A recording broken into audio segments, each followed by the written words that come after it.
Ladies and gentlemen, welcome to Caesar's Palace for 12 rounds of boxing. In the red corner, from Los Angeles, California, wearing the red trunks with the gold trim, weighing in at 125 pounds, the lightweight champion of the world, Danny Little Red Lopez. Well, Bill, our winners get a home theater receiver. That's right. Experience the full potential of high-definition video with this 72-channel digital home theater receiver from Yamaha. But wait, that's not all. They also get a 5.1-channel surround sound system from Mirage. With 5 palm-sized speakers and a compact subwoofer cube, the MX 5.1 brings you huge immersive sound with Mirage's omnipolar technology. All from the Spiegel catalog, Chicago, Illinois, 60609. And they're taking closer order as down the stretch they come. Mr. Hot Stuff has 3 lengths to make up with chocolate candy last. On the rail, take the points behind that gallant son with chocolate candy gaining on the outside. In the lead is Pioneer of the Nile being tackled by chocolate candy. They're neck and neck as they come to the wire. And Pioneer of the Nile holds off chocolate candy and wins the Santa Anita Derby. And now, on your feet, time to greet holder of 14 NBA titles, your home team, your Los Angeles Lakers. Number 3 at 6'8", 5th year out of UCLA, playing forward, Trevor Ariza. Starting at center, number 17 at 7 feet, 4th year out of St. Andrews High School, Andrew Bynum. And at guard, number 24, 6'6", 13th season out of Loyal Marion High School, Kobe Bryant.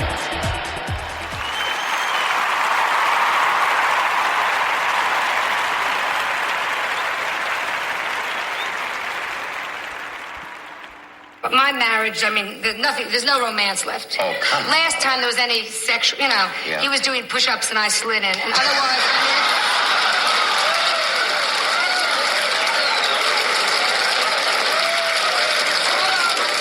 gynecologist this afternoon. See, I never get in disturbs. You know what? Because because you're a fool to get in disturbs if you're a woman. Sit way back and hope the doctor will come in without his glasses, look under your arm, and go through it.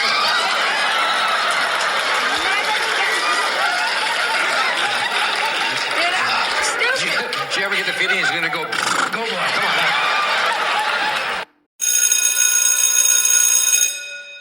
Good morning. It's Wednesday, Apollo Wednesday, October the 15th, and this is The True Conservative.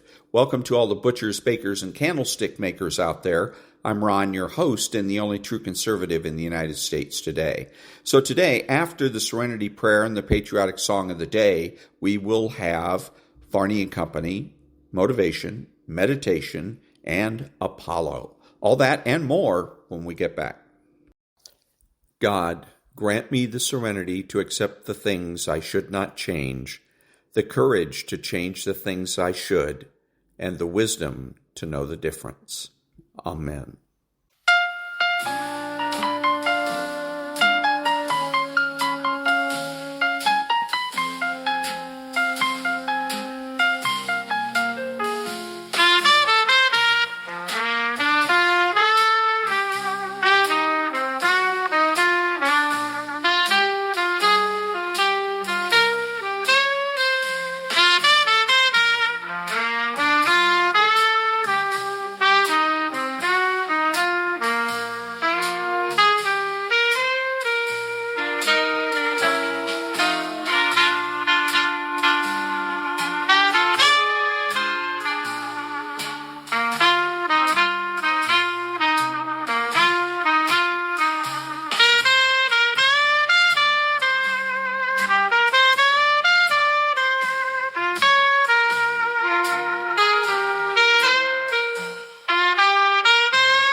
Thank you, Maria, then Stu. Welcome back. 30 minutes before the opening bell sounds for Wednesday. Markets rallying going into the open. Adam. Yes, they are, as they should. We are going to work out all this trade stuff, and it's going to be okay, Maria. And I loved your comments about the government shutdown. You've experienced government shutdowns, Mike Baker. Unfortunately, I have. And by the way, I'd suggest people go back and revisit your interview with Perpetua about the national security concerns over rare earth minerals and antimony. It was a great interview. Thank you. I think this is the issue of the day. And Absolutely. President Trump is walking a real balance here with communist China. Oh, yes, he is. On these rare earth minerals. We covered a lot today. We so appreciate your time. Of course. Thank you so much, Thanks, Adam. Always a pleasure. Thank you, Adam Johnson and Mike Baker. Have a great day, everybody. We will see you again tomorrow. Varney and Company is going to be picking it up, and this market is going to open up about 200 plus points. Over to you, Varney and Company, and Stu. Take it away. Yeah, don't you love it? Good morning, Maria. Good morning, everyone. Escalation in the China trade fight. The president's not happy with China's refusal to buy American soybeans, and he's not happy with them cutting the supply of rare earths. He says he's considering, quote, terminating business with China having to do with cooking oil, end quote. We may get some clarity this morning. Treasury Secretary Bessent and Trade Rep Greer hold a news conference. That's in about 15 minutes. That could move the market. Well, the market's already moving up. Stocks higher in the very early going. That's pre-market trading. Look at that. The Dow's up 200. The NASDAQ up 255 points at this stage. And here's why the NASDAQ's doing well. The money's pouring into AI. NVIDIA, BlackRock, XAI, and Microsoft, they've teamed up to make a $40 billion acquisition of aligned data centers. By recent standards, that is apparently a small-scale deal, for heaven's sake. Bitcoin holding at, 112, back down to 111,007 at this moment. Not much change for interest rates. The 10-year's right around the 4% level, 402. The 2-year is below 3.5%. No, it's not. It's right at 3.5%. Gold keeps on going, $4,201 per ounce. It's up $38 today. Silver hitting another high, I believe, at 51.17. Politics. Hamas trying to reassert control in Gaza. There have been gun battles and executions. President Trump says either Hamas disarms itself or, quote, we'll do it for them. He didn't say how they will be disarmed. Separately, we're learning the absolute horrors the hostages went through during their 2 years in dark tunnels. Starvation, beatings, isolation, humiliation, torture. We will editorialize this morning that the left should publicly drop its support for Hamas and state clearly that hostage-taking is wrong. On the show today, the president says there's no federal money for Zoran Mamdani's stupid communist policies, his words. Separately, a state of emergency declared in Los Angeles over ICE raids. They oppose Trump's deportation policy, but they need federal money. Will they get it if they keep up the hate Trump policy? Our president doesn't forget insults.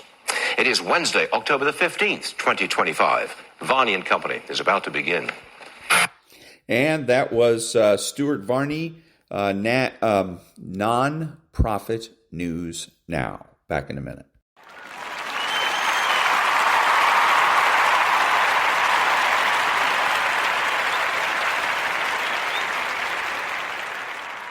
Thank you. Now a 6-minute, almost 7-minute article from the American Thinker called Never Again, Exchanging Vicious Terrorists for Innocent Hostages.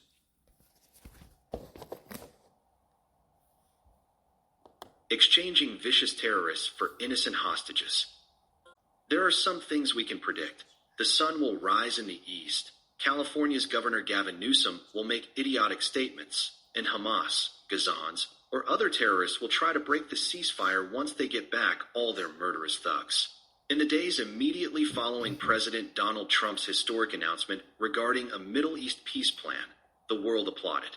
Suddenly, the global community saw celebratory dancing in the streets of Israel and Gaza and ignorantly assumed both sides were celebrating peace. Image created using AI. However, in Gaza, they were chanting, Kabar, Kabar, Yehud, Jaish Muhammad Esayyoud. That is, Kabar, Kabar, O Jews, the army of Muhammad will return. It is a call to exterminate the Jewish people. The Gazans were dancing with joy that thousands of guilty Palestinians will be returned, along with 250 plus murderous thugs who tortured, raped, and murdered Israelis, in exchange for 20 Israeli hostages. Kidnapping Israelis is the way to go for Hamas, or any Muslim terrorist organization, as they continually pop up with new names. This is why there's a rational concern that what's happening is more of a pause than a peace plan. It's already reported that Hamas has taken thousands of its members out of uniform and into civilian clothing to serve in its rebranded Gaza Security Forces as they re-establish control in Gaza when the Israel Defense Forces, IDF, move out. Time will tell. History might guide us on whether this is a peace or a pause plan. In the late 1930s, with Adolf Hitler ignoring World War I treaties following Germany's surrender, the anxious world wanted to avoid another global conflict. British Prime Minister Neville Chamberlain foolishly went to Berlin to meet with Hitler, who signed a document, Munich Agreement, stating that Germany would not invade other nations. Chamberlain returned to London on September 30th, 1938, and held up the document, infamously proclaiming, "Peace for our time." 1 year later, on September 1st, 1939, Germany invaded Poland, and the world was once again at war. But we should be hopeful about this peace plan and grateful that our nation has the astounding President Donald Trump in the White House to lead us. Whether or not the 2025 peace deal materializes into a long-term positive change for the Middle East, one thing that must change is Israel's practice of exchanging terrorists for hostages. Hamas and all Muslim terrorists know that kidnapping works. That's why they do it. At the very least, Israel could avoid ever again having to exchange convicted murderers for hostages by implementing the death penalty. Many of the released terrorists who murdered Israelis are receiving a hero's welcome. Many, are sure to again take up arms against Israel, as Yahya Sinwar did. In 1989, Sinwar was convicted on multiple counts of murder and conspiracy. He received 4 life sentences. After spending 22 years in Israeli prisons, Sinwar was released in a previous terrorist for hostage swap and became the mastermind behind the October 7th, 2023 massacre. Israel killed Sinwar on October 16th, 2024, but they should have killed him in 1989. Guy Miller, U.S. Army LTC, retired, of North Carolina, sends out an informative daily news report that includes his exceptional views on current events. His extensive military background means that his analyses are always spot on. Miller said, "It was always all about the hostages. As long as the Israeli government cared more about the hostages, which Hamas was torturing and murdering, than they did about their own national security, Hamas was guaranteed to win. As I said at the very beginning, if Israel on October 8th had accepted that the hostages were already dead, as most of them wound up being, they could have prevailed. But Israel surrendered all leverage by consenting to make the hostages the only factor of consideration. Snip. In 8 decades of existence surrounded by hostile, murderous neighbors, Israel has never before allowed world opinion to override their national security. But this time they surrendered all control to Hamas. From this day forward, Israel will always be beholden to public opinion regarding hostages. Israel surrendered all its national sovereignty to Hamas hostage takers. It can never end. Greg Roman, in Why Israel Must Never Negotiate for Hostages Again, explains that Israel's social contract with its citizens must evolve so that instead of terrorists knowing they will get a trade for those they kidnap, they will now know that Israel will destroy them. He concludes his article this way: Israel's enemies have learned that kidnapping works. The only way to unlearn this lesson is through decisive action, making hostage-taking suicidal for those who attempt it.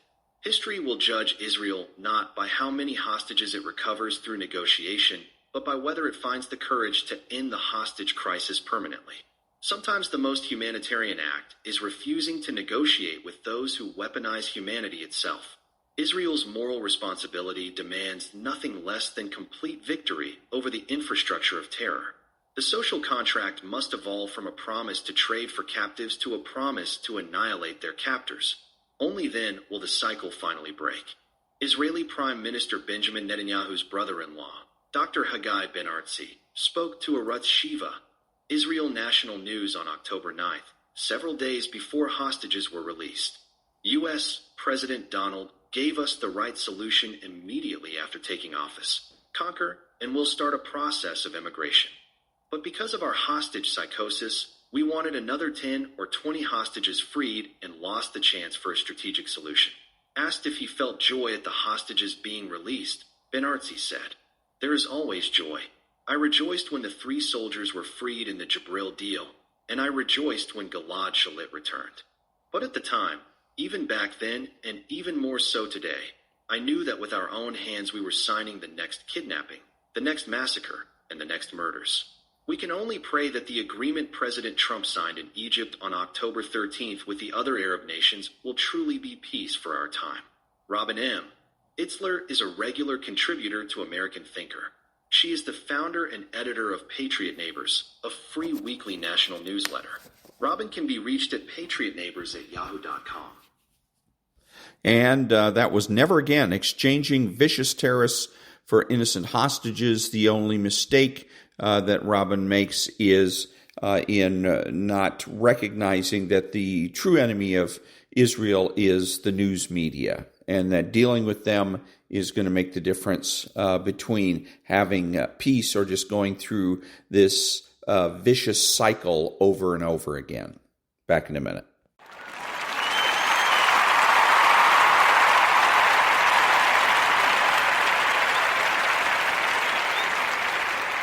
Thank you. And now a little bit of Maria Bartiromo, and she's interviewing somebody with the, I guess, the American Cancer Society.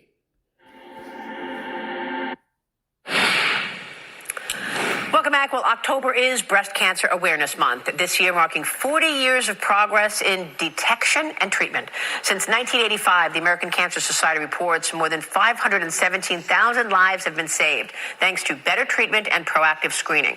While the diagnoses are increasing, death rates are actually declining, while the 5-year survival rate is rising. Joining me now is the Chief of Breast Surgery for the Mount Sinai Health System and the Director of the Dubin Breast Center, Dr. Elisa Port. Dr. Port, it's great to see you. Thank you. Always, Maria. Thank you so much for being here. And we always want to talk to you about what's going on, the latest in terms of breast cancer. How would you assess the backdrop today?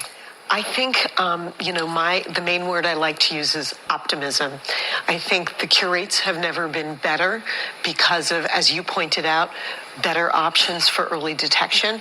And also, with every single year, we have more options for treatment. I think a really interesting fact is we know now in the last decade, the treatment options for breast cancer combined are the total of the 3 decades prior. Wow. So the number of inventions, the number of things we have to offer for people for treatment is really exploded. And that really, those options save lives.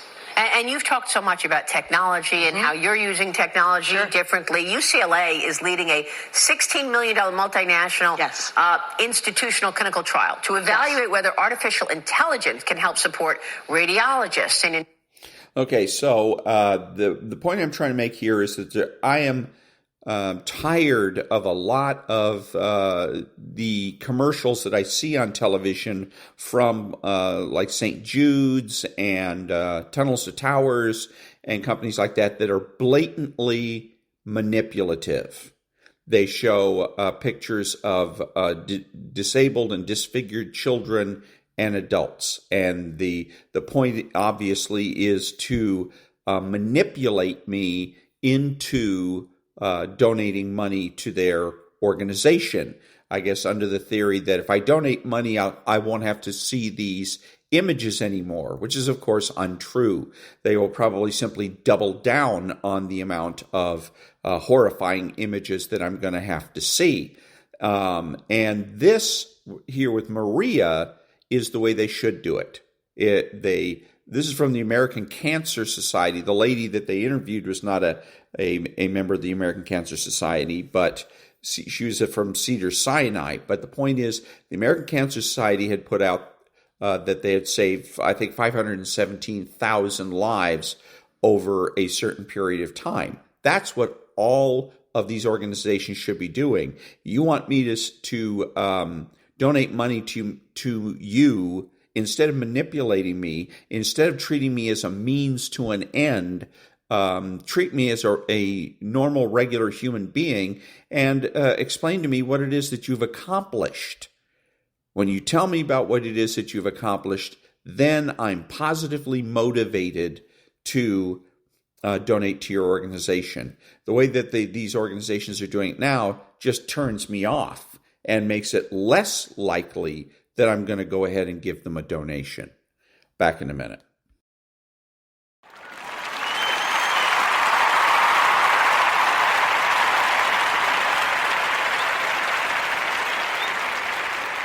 Thank you. Now a little bit more of John Kobylt and Bill O'Reilly.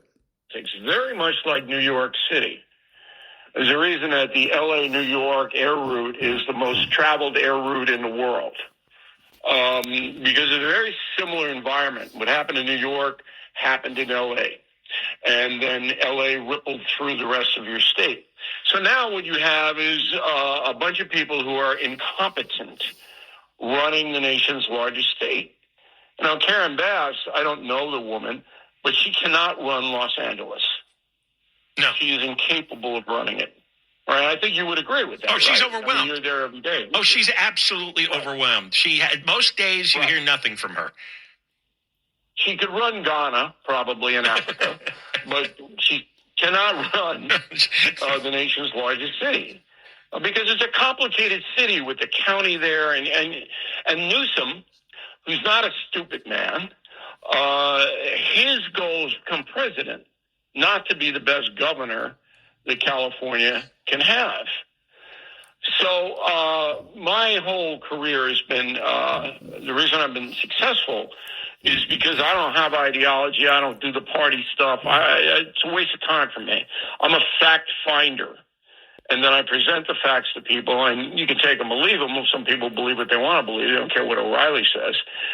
Okay, so that's enough for right now. A couple of things. First of all, he touched on the incompetence. He says, the people that are running the state are incompetent. There he begins to get there's a glimmer of hope that this guy's going to figure things out. He and John might actually figure it out. The rule is you go after people, not policy. The reason that Republicans struggle so much is because they concern themselves with policy rather than people. If you want to change policy, change people. You want to change the direction the state of California is going in, you got to get rid of the governor. Just as simple. You want to change the way that Los Angeles is being run, get rid of Karen Bass. Okay. Now, we're never going to have, anytime in the near future, a Republican governor or a Republican mayor for Los Angeles, but we can have better Democrats. And you got to remember that these folks, Gavin Newsom and Karen Bass, have failed their own constituencies. They haven't just failed Republicans with screwing up property rights and with the issues that Republicans, conservatives, normal people find near and dear to their heart. They are disappointing and failing their constituents. The only reason that their constituents don't seem to know about it is because Los Angeles Times is a shill for the Democrat Party rather than being an independent newspaper and coming out and saying, hey, Gavin Newsom hasn't come up with, done anything for climate change, hasn't done anything to house the homeless, and has done nothing to advance the cause of single-payer health care. Failure, failure, failure. And there's probably a whole bunch of other left-wing wish list items that he's failed on as well. The other one was tax the rich. He just got done giving a tax break to the richest Californians, the movie producers, saying, well, we can't let them go out of state. And all of those things I just mentioned are great weapons for Republicans to use against Gavin Newsom, against Karen Bass, because Karen Bass is no better. She's done nothing. She has set the county on fire, putting millions of tons of CO2 into the atmosphere. But none of the stupid Republicans will mention it. None of the stupid Republicans will say, hey, Democrats, why are you voting for Karen Bass? Right? Because they're stuck on stupid. And as long as Republicans, people like John Kobylt, all the talk show hosts are stuck on stupid, then they may as well just pack it in and retire. So let's hope that they figure it out. People are policy. You want to change the policy, change the people. Back in a minute.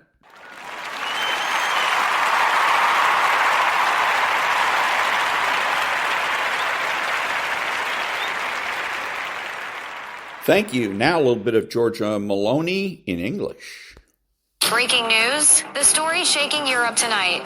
Italy is threatening to walk out of the European Union. Prime Minister Giorgia Meloni didn't stutter. She looked straight at Brussels and said, "That's enough. My country is leaving." Her words were calm, but they cut like a blade. She accused EU leaders of turning Europe into a private club for elites, making decisions behind closed doors while ordinary towns suffer. She spoke of lies, manipulations, and unfair quotas forced on Italians. No more silence, Meloni declared, vowing that Italy would no longer pay for the mistakes of others. The impact was immediate. The euro slipped. Markets trembled. European leaders froze in shock. Meloni framed it not as rebellion, but as a rebirth Italy reclaiming its sovereignty and dignity, free from what she calls chains. Across the continent, the echo is deafening. Some say this could be the beginning of the end for the EU. Others argue it might mark a new era where nations break free and act alone. So what do you think? Could Italy really slam the door on Brussels? And if it does, can the European Union survive without one of its founding members? And that was Giorgia Meloni. Back in a minute.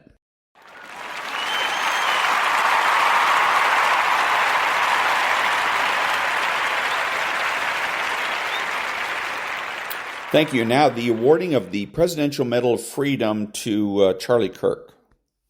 The Presidential Medal of Freedom is awarded to Charles James Kirk. Accepting on behalf of Charlie is his wife, Mrs. Erica Kirk. Charlie Kirk was one of the most influential American political figures of his generation. At just 18 years old, he founded Turning Point USA and grew it into the largest conservative youth organization in the nation.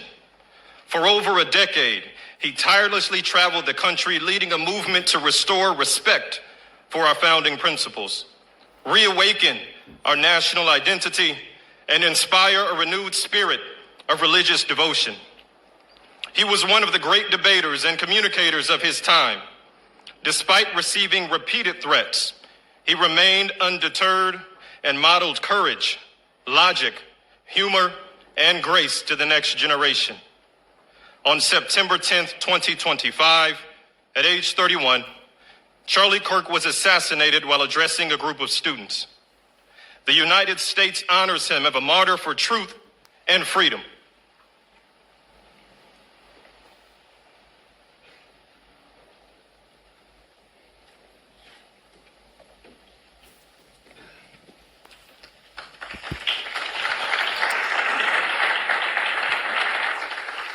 And the president is giving the award to his widow. And that was Charlie Kirk's widow receiving the Presidential Medal of Freedom. Back in a minute.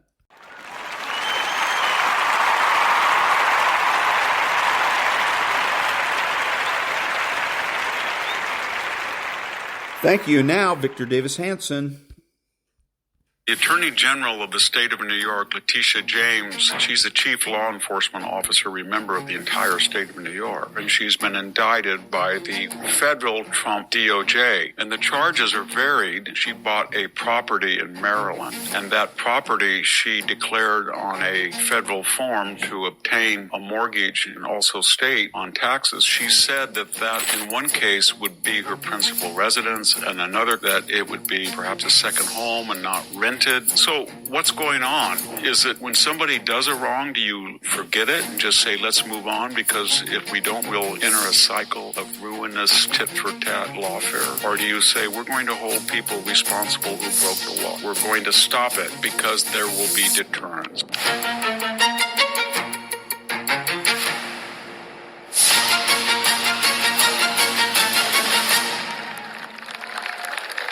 Hello, this is Victor Davis Hanson for the Daily Signal.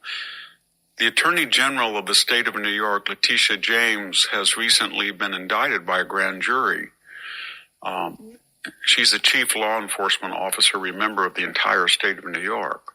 And the charges are varied, but they can be boiled down to she bought a property in Maryland, and that property she declared on a federal form to obtain a mortgage and various other considerations that would also state on taxes. She said that in one case would be her principal residence. In another case, she said that it would be perhaps a second home and not rented.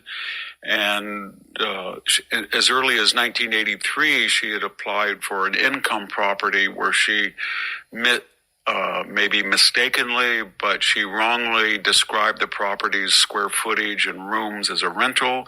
And more importantly, she allegedly put her father down as her husband in this 1983 application. So all of this is coming to the fore, and she's been indicted by the federal Trump DOJ, and there's been an outcry.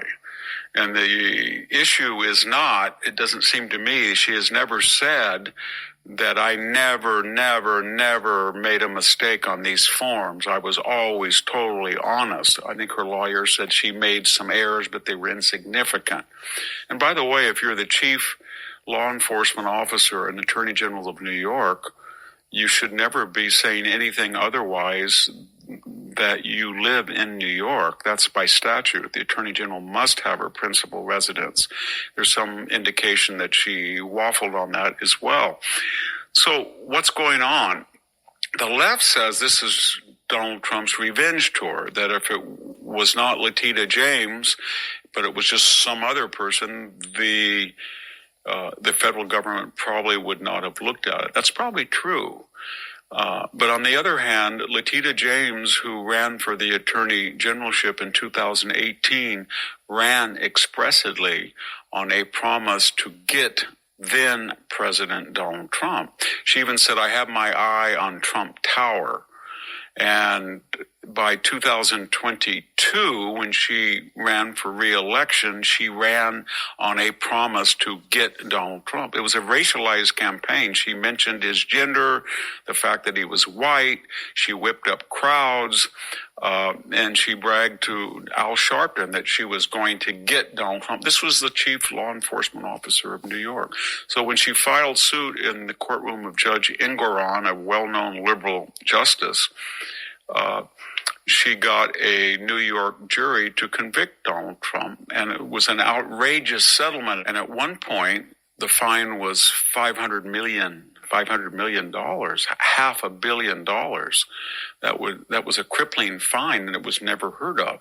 And remember, when she did file the suit against Donald Trump, which was eventually challenged and at a higher court and all but thrown out, the gist of the case was that he had overvalued a real estate property and unlawfully filled out forms that inflated the value, even though the Deutsche Bank, who had issued the loan, had no disagreement about the value of the collateral property, had no problem that the loan was paid on time, if not early, and in full to the profit of the Deutsche Bank. So there were no victims in this.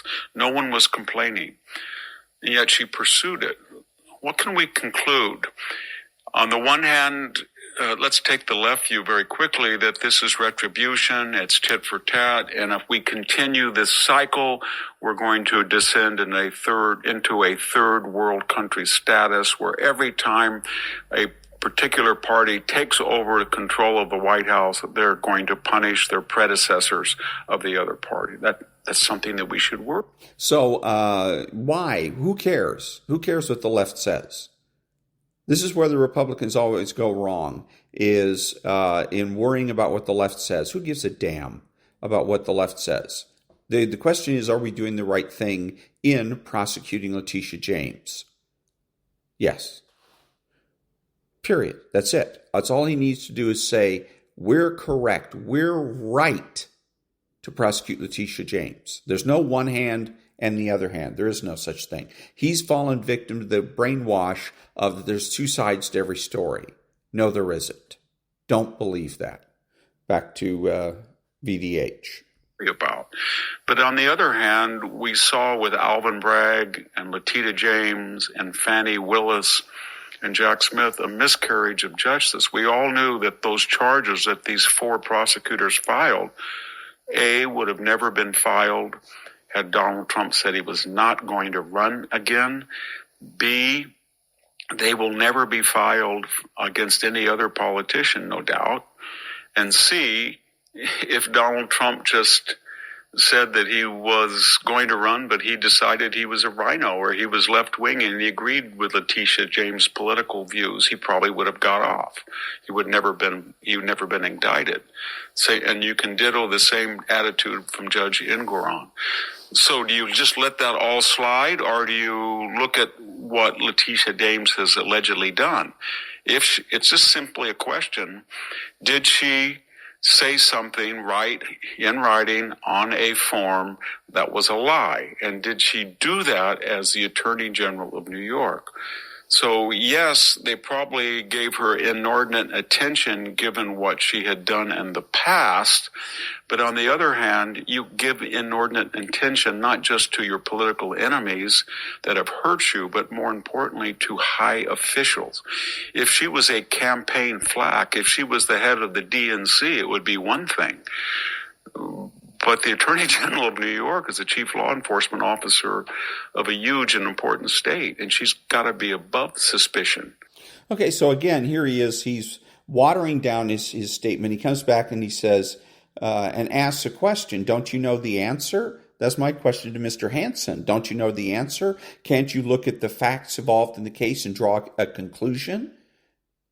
You know, you're an intelligent man. You're a professor at Cal State somewhere, and you should be able to look at the facts as they're laid out in the indictment and be able to draw a conclusion.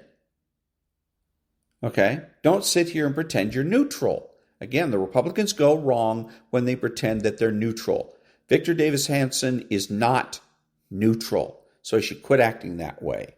Back to him. The irony is that in many of the commentaries about this indictment, people are using the very words that she used to remind people that Donald Trump should not be above the law. There's a final question, and that is, how do you end it all? That is, how do you end it all? How do you end tit for tat or lawfare against Democrats or Republicans? Do you just... So it's not my responsibility. It's not his responsibility either. Maybe this will be a tit-for-tat situation if the Democrats ever get into power again. If. And that's a big if, the way that they're running things. They keep going harder and harder and harder left and turning off more and more and more voters, many of their own voters. So there's a good possibility they'll never get into power again, at least not anytime in the near future. And you're assuming that every Democrat thinks the same. If we're talking about it's each individual, it's like, for instance, Hillary Clinton. Would she like revenge? You're damn right she would. She'd love nothing better than to be able to shame Donald Trump. So if she gets into power, I would expect there would be a tit for tat. If Letitia James became president, then I would expect that there would be a tit for tat also. But for the vast majority of Democrat office holders and would-be office holders, they've all got better things to do. And if they don't, their constituents do. It's not hard to remind their constituents, hey, well, why did you vote for these people? Did you vote for them so they can play, so they can get even the score? So they could just keep suing and trying to get convicted Republicans, or did you put them in power so that they could do some good, so they can get single-payer health care, so they can fight climate change, so they can house the homeless, etc.? Okay? So again, even if the Democrats want to, some Democrat office holders want to get even, so to speak, that doesn't mean that their constituents are going to go along with it. Back in a minute.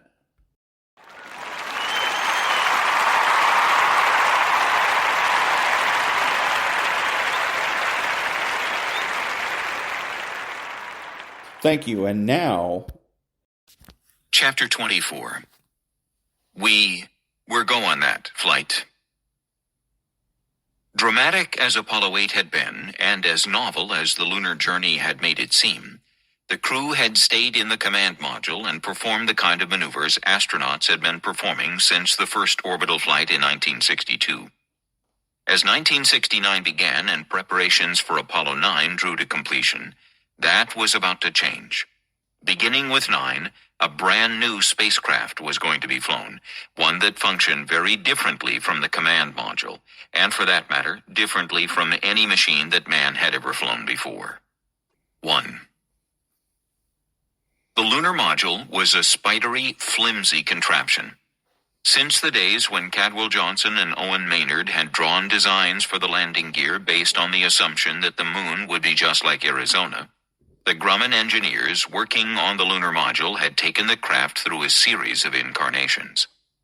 Because it functioned exclusively in the vacuum of space, encountering no air resistance, the lunar module could be any shape it wanted to be, as one of the early designers put it. The realization of this was slow to come for some of us, slow to come that it didn't have to be round-edged and smooth, that it could be square. It could have corners on it. Things could stick out at odd angles. It didn't make any difference. It was disorienting. Suddenly, we were in a very, very free-form world of engineering. There wasn't any precedent, and we developed a shape that at first looked ridiculous and looked more and more ridiculous as we worked on it. It wasn't just the shape that was different. The materials were also different. The moon's gravity is only 1/6 of Earth's, and the stresses that the LEM would have to endure were proportionately smaller. The result was that the LEM's materials were so light they felt like paper to the workers at the Grumman plant. Because they were so light and flimsy, fittings often couldn't be stamped out without creating stress lines. Much of the LEM had to be made by hand, with the Grumman technicians taking a block of metal and milling it until it fit the blueprint. To complicate matters, the propellants for the LEM were so incredibly volatile, one technician remembered, that he could dip a stick into the oxidizer and flick a few drops onto snow on the ground, and the snow would catch fire. The internal pressure in some of the tanks was in the neighborhood of 6,000 pounds per square inch. This combination of lightweight materials, caustic gases, and high pressures was particularly dangerous. One day, a technician at White Sands working with a fully fueled test article was filling out a report and absent-mindedly clicked the end of his ballpoint pen on a fuel tank. The pen exerted just enough extra pressure on the tank to open a pinprick leak. Eventually, or so the story goes, they found the pen embedded in a fence post along with a nub of finger bone. The wire-thin stream of propellant had sliced through flesh and bone as neatly as a scalpel. Because it was called the Bug, and because the command module was thought of as the mothercraft, people tended to think of the LEM as being much smaller than the command module. In reality, it was 23 feet high compared to less than 11 for the command module, and with a larger internal volume as well. All spacecraft until the shuttle, discounting Skylab, which was not a spacecraft, were claustrophobically small. The Apollo command module, spacious by comparison with Mercury and Gemini, had 3 men lying shoulder to shoulder, with the control panels only a few feet from their faces, for up to 14 days. The much-talked-about Lower Bay area, which the press sometimes described as if the astronauts had the equivalent of a little room to go to, provided enough extra space for the astronauts to move about. Not much, but a little, during the course of the flight. In the Mercury and Gemini capsules, they could hardly move at all. It consisted of 2 separable parts. In the upper portion, along with the ascent engine and its fuel tanks, was the cockpit where the astronauts stood while they descended to and ascended from the lunar surface. They also used this area to eat, sleep, and change into their lunar surface suits and backpacks. The descent engine, its tanks, the landing gear, and the storage areas for the experimental apparatus, and in later missions the lunar rover used to explore the lunar surface, were all in the lower portion. On liftoff from the moon, pyrotechnics and a guillotine apparatus separated the 2 portions of the LEM. The ascent stage returned to the command module. The lower portion remained on the lunar surface. After the two spacecraft had rendezvoused and all the lunar samples had been moved from the lunar module to the command module, the ascent stage was set adrift and only the CSM left lunar orbit for the trip home. The lunar module was thus a formidably complex vehicle, a self-contained system designed to perform multiple functions under unique, never-before-experienced circumstances. Apollo 9 was the first of the missions to attempt to operate it. Apollo 9 was commanded by Jim McDivitt, the man who many within the Apollo program thought should have commanded the first lunar landing. Jim McDivitt was that good at everything, so good that when Lowe eventually left ASPO, McDivitt was chosen to replace him. But Deke Slayton, who ran flight crew operations, was unalterably committed to a rotation system for assigning crews to missions. Anything else, he thought, was an insult to the astronauts and destructive of morale. Others in ASPO and the flight operations felt just as strongly that some astronauts were more equal than others, and it was foolish not to pick the very best of the best for the first lunar landing. They had managed to set up a roster of missions so that the rotation was likely to turn up McDivitt or Frank Borman, another especially highly regarded astronaut, for that plum assignment.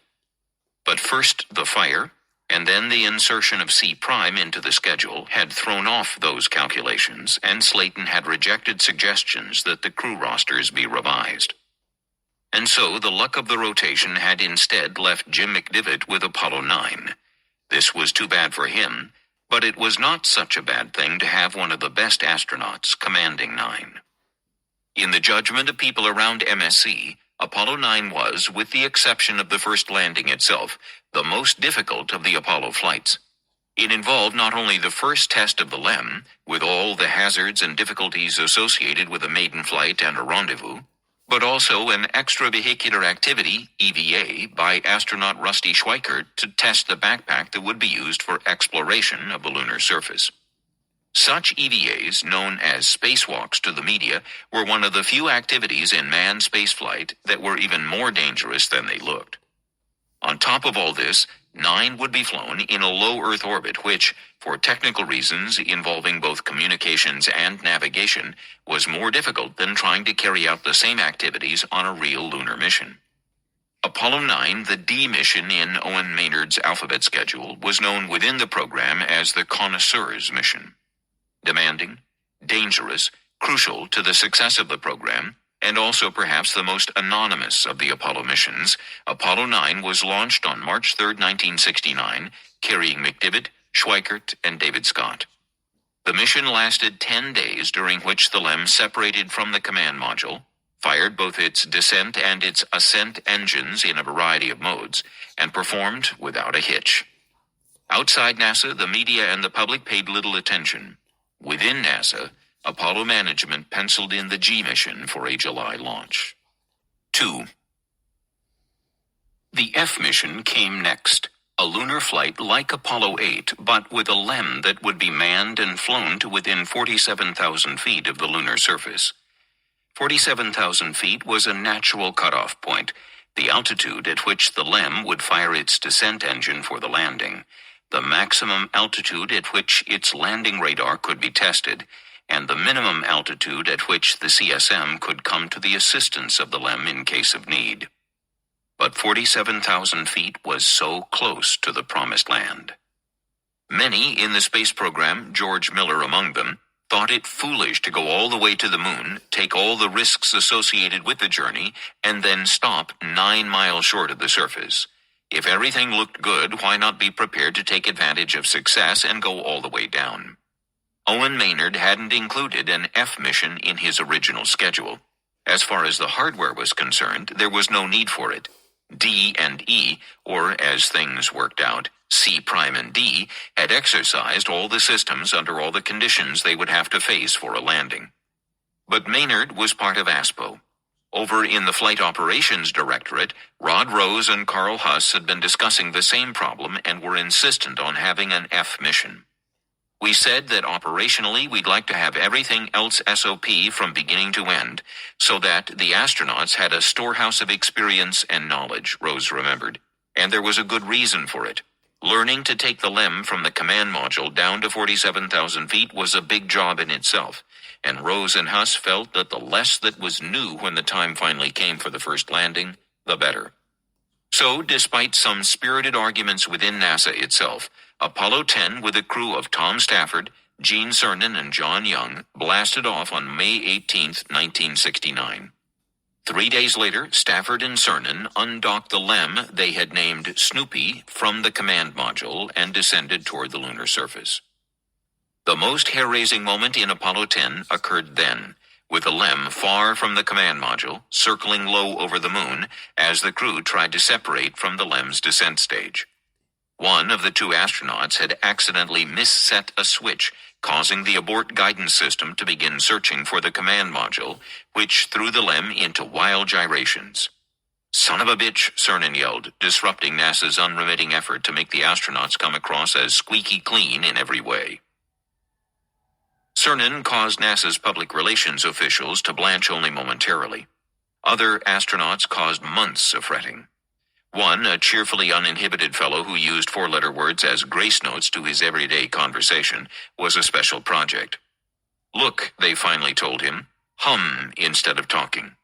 Another version of the story is that NASA actually sent him to a psychologist who hypnotized him and left him with the post-hypnotic suggestion, hum. That's why, in the tapes of his mission, one Apollo astronaut can be heard going, dum-de-dum-de-dum-de-dum, as he bounces across the lunar surface. Stafford took over manual control of the LEM before the guidance system locked altogether and managed to bring it under control. The test of the LEM in lunar orbit ended uneventfully, and 10 was another in NASA's growing string of successes. All of the intermediate steps had been taken. More than half of 1969 remained. To fulfill the commitment that John Kennedy had made 8 years earlier, the one remaining task left to NASA was an actual lunar landing. And that was Chapter 24, Parts 1 and 2 of Apollo by Charles Murray and Catherine Bly Cox. Back in a minute.